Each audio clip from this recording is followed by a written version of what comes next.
After Eddie Brock flatlined in front of all of the heroes, the comic cut over to Sue Storm and Blade fighting off Knull's symbiotes with the help of Blade's vampire army. But they got so overwhelmed that they reached out to Reed Richards for backup.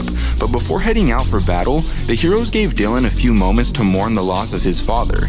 And while he did, he became so angry that his eyes literally turned black, his tears turned into blood, and he stated that he wanted to hurt something. Upon entering the battlefield to defeat Knull and the symbiotes, Dylan was stopped in his tracks after running into symbiote Captain America. But fueled by the death of his father, he caught Cap's shield after Cap threw it at him and then obliterated the symbiote off of Cap using his powers. But the display was so vast and impressive that Knull felt his presence and tried grabbing him with a giant symbiote hand. But before he was able to, he was struck by a giant flash of lightning, which came from the one and only God of Thunder.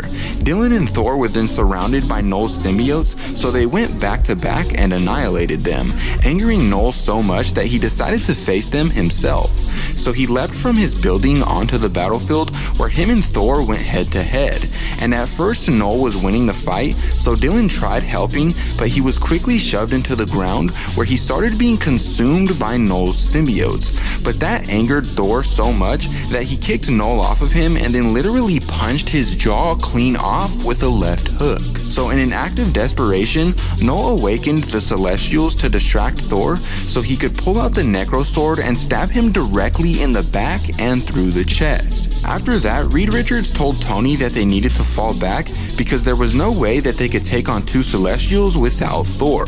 But it's then revealed that Tony used his Extremist armor to take over one of the symbiote dragons with the help of Dylan, using it to override one of the Celestials so he could fight the other Celestial with it.